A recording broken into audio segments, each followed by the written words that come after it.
សំឡេងខ្យល់បក់មកវិញមេឃខ្មៅងងឹតបិទបាំងពន្លឺសង្ឃឹមលាហើយញញឹមដែលធ្លាប់មានក្បែរមាត់របស់យូរថងមួយបាច់ដើរចេញទាំងទឹកភ្នែកហូរស្រងងាកក្រោយសម្លឹងម្ដងស្រណោះផ្ទះបងខ្នើយកើសម្រែកកម្មភ្លើងជំនួសសំឡេងបាក់សីវាសនាភ័ព្វចង្រៃនាំឲ្យកាយคล้ายជាអ្នកដតីទឹកដីកំណើតពេលនេះคล้ายជាភ្នំអង្គីកូនខ្មែររត់លាចាកដីស្ពាយក្ដីឈឺចាប់ជាប់ប្រាណអោទឹកភ្នែកជន់ភាសឹកអើយហូរចុះមកឡើយកុំខ្លាចអ្នកណាគេដឹងអើ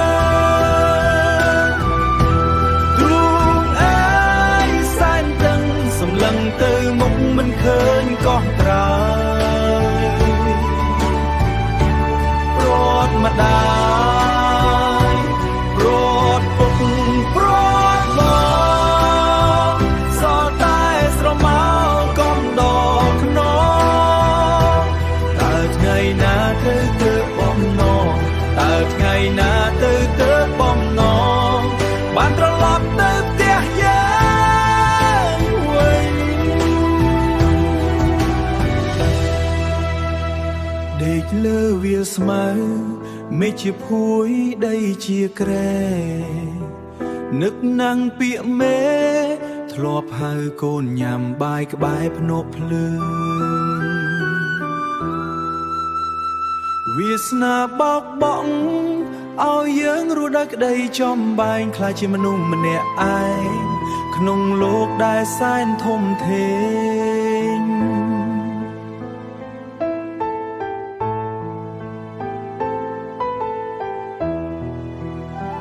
សុំសន្តិភាពជួយលាងជម្រះទឹកភ្នែក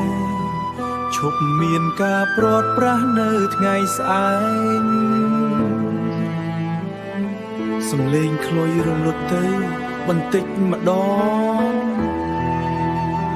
ទឹកភ្នែកជន់ភាសឹកហូរស្រក់លើដីដទៃ